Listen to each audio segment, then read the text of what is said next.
Welcome back सुप्रभात news MP. चलिए देखते हैं मध्य प्रदेश की छोटी एवं बड़ी खबरों को। मध्य प्रदेश में छठवें वेतनमान के कर्मचारियों का महंगाई भत्ता 9% बढ़ाया। मध्य प्रदेश में छठवां वेतनमान प्राप्त कर रहे कर्मचारियों को सरकार ने महंगाई भत्ता 9% बढ़ा दिया है। इन्हें अब 221% की दर से महंगाई भत्ता मिलेगा। इसे 1 जनवरी 2023 से लागू किया गया है। जनवरी से जून तक के एरियर का भुगतान 3 किश्तों में किया जाएगा। प्रदेश सरकार ने 19 जुलाई को 7वां वेतनमान प्राप्त कर रहे कर्मचारियों के महंगाई भत्ते में 4% की वृद्धि की थी। अब इन्हें 42% की दर से महंगाई भत्ता मिलेगा। एमपी के 27 रेलवे स्टेशन का उन्नयन होगा। प्रधानमंत्री नरेंद्र मोदी 6 अगस्त को करेंगे भूमि पूजन।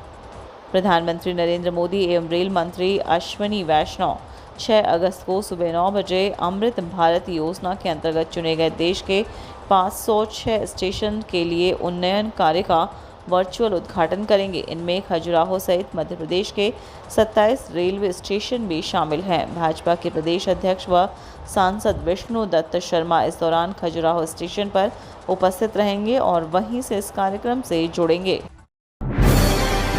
जबलपुर सहित 7 जिलों में भारी बारिश का रेड अलर्ट, 4 संभागों में बारिश का orange yellow alert. Madhya Pradesh में मौसम का मिजाज बदल गया था। 7 जिलों में रेड अलर्ट जारी किया गया है। भारी बारिश का पूर्वानुमान जताते हुए कुछ जिलों में अति तेज हवा चलने का पूर्वानुमान जताया गया। मंडला, दमोह, कटनी, उमरिया और जबलपुर में भारी बारिश की चेतावनी जारी की गई है। अगले 24 घंटे में कई जिलों में भी भारी बारिश का ऑरेंज अलर्ट जारी किया गया। एम्स भोपाल ने आई फ्लू को लेकर जारी किया अलर्ट। इन दिनों आई फ्लू का संक्रमण फैला हुआ है। इसके मद्देनज़र एम्स भोपाल ने बुधवार को आई फ्लू से बचाव के लिए दिशा निर्देश जारी किए। एम्स के नेत्र विज्ञान विभाग द्वारा तैयार इस दिशा निर्देश में कहा गया है कि गर्मी के मौसम के अंत में और मानसून की शुरुआत में यह बीमारी फैलती है। इस मौसम में मक्खियों की अधिकता के कारण यह संक्रमण होता है, इसलिए वातावरण को साफ रखना ज़रूरी है। साथ ही इन दिनों स्विमिंग पूल में जाने से परहेज करना चाहिए। ग्राम पंचायत सचिवों को 7वां वेतनमान 6 से 13 हज़ार रुपये का होगा लाभ।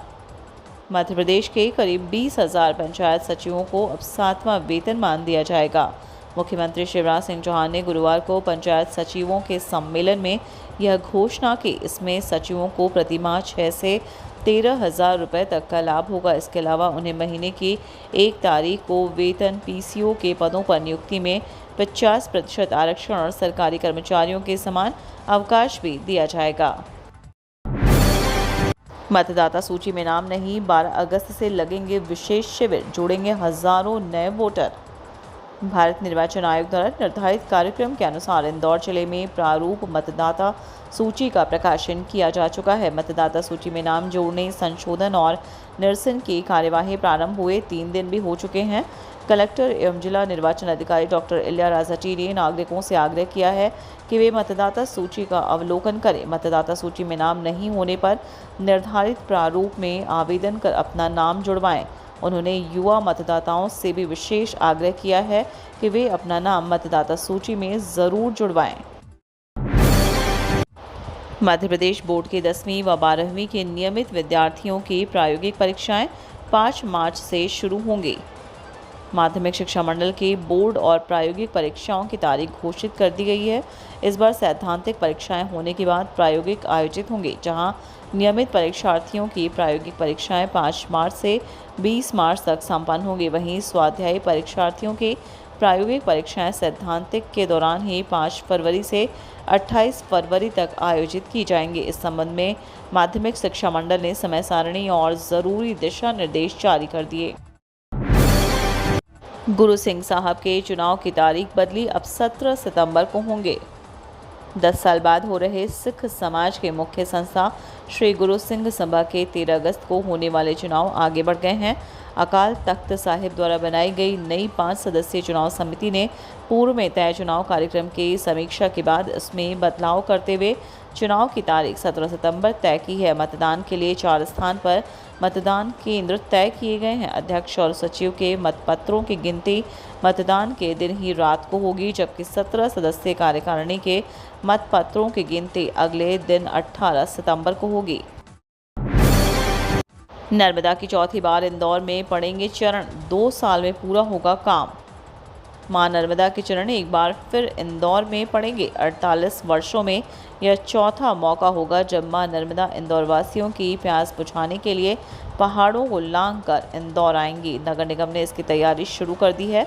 विस्तृत प्रोजेक्ट रिपोर्ट भी बनाकर हाल ही में शासन को भेजी जा चुकी है। चौथे चरण आने के बाद शहरवासियों को एक दिन छोड़कर नहीं बल्कि प्रतिदिन पानी मिलने लगेगा। इस चौथे चरण को इंदौर लाने में करीब 1700 करोड़ रुपए खर्च होंगे। पर्यावरण संरक्षण के लिए घरों में लगाए जा रहे हैं सोलर पैनल। पर्यावरण संरक्षण के लिए रूफटॉप सोलर पैनल काफ़ी कारगर है। शहर में भी सोलर पैनल का चलन बढ़ने लगा है। सोलर पैनल घरों की छत पर लगाए जाते हैं। छतों पर सोलर की प्लेट लगी होती है, इसे ही रूफटॉप पैनल कहते हैं।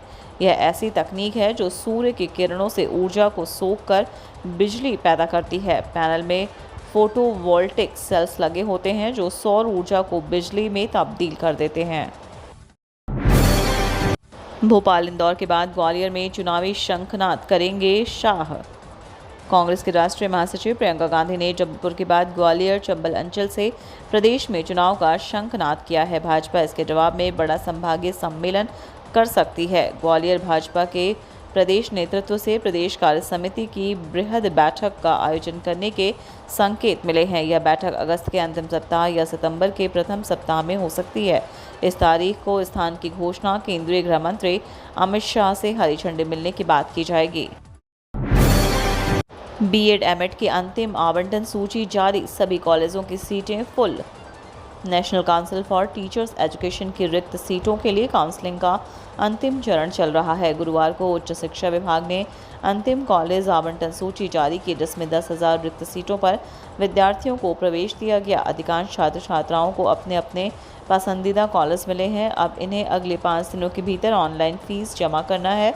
उसके बाद कॉलेज में इन छात्र छात्राओं का प्रवेश सुनिश्चित माना जाएगा। चुनाव से पहले कांग्रेस का मध्य प्रदेश में हिंदुत्व कार्ड, इस तारीख को धीरेन्द्र शास्त्री की कथा कराएंगे कमलनाथ। इंग्लैंड में 22 से 28 जुलाई तक चले कार्यक्रम के बाद बागेश्वर धाम के महंत पंडित धीरेन्द्र कृष्ण शास्त्री बीते दिनों मध्य प्रदेश लौटे हैं, जिसके बाद पंडित धीरेन्द्र शास्त्री के भक्तों में उनके अगले कार्यक्रम स्थल को जिज्ञासा बनी हुई थी। स्वदेश लौटे पंडित धीरेन्द्र कृष्ण शास्त्री का अपना अगला कार्यक्रम मध्य प्रदेश के पूर्व सीएम और प्रदेश कांग्रेस अध्यक्ष कमलनाथ के गढ़ छिंदवाड़ा में करने जा रहे हैं। होमगार्ड्स की ड्यूटी में 2 माह का कॉल ऑफ देने पर रोक। मध्य प्रदेश हाईकोर्ट ने महत्वपूर्ण अंतरिम आदेश के जरिए होमगार्ड्स की ड्यूटी में 2 माह का कॉल ऑफ देने पर रोक लगा दी है। प्रशासनिक न्यायाधीश शील नागू व न्यायमूर्ति अमरनाथ केसरवानी की युगल पीठ ने निर्देश दिए हैं कि याचिकाकर्ता होमगार्ड सैनिकों की सेवा जारी रखी जाए। कोर्ट ने याचिका को पूर्व से लंबित मामलों के साथ लिंक करते हुए राज्य शासन, डीजी, होमगार्ड व अन्य को नोटिस जारी कर जवाब पेश करने के निर्देश भी दिए। राष्ट्रीय बाघ संरक्षण प्राधिकरण की रोक के बाद भी पार्कों में कराया जा रहा पर्यटन। राष्ट्रीय बाघ संरक्षण प्राधिकरण की रोक के बाद भी मध्य प्रदेश के टाइगर रिजर्व, नेशनल पार्क और अभयारण्य के बफर क्षेत्र में पर्यटन कराया जा रहा है। एनटीसीए ने देश के सभी राज्यों को निर्देश दिए थे कि संरक्षित क्षेत्रों में सप्ताह में 1 दिन पर्यटन बंद रखा जाए। साथ ही यह भी तय किया गया था कि वन्य प्राणियों के ब्रीडिंग काल को देखते हुए वर्षा काल में संरक्षित क्षेत्रों में पर्यटन नहीं कराया जाए। यह निर्देश मार्च में दिए गए थे, पर मध्य प्रदेश के संरक्षित क्षेत्रों में पर्यटन पर रोक नहीं लगी है।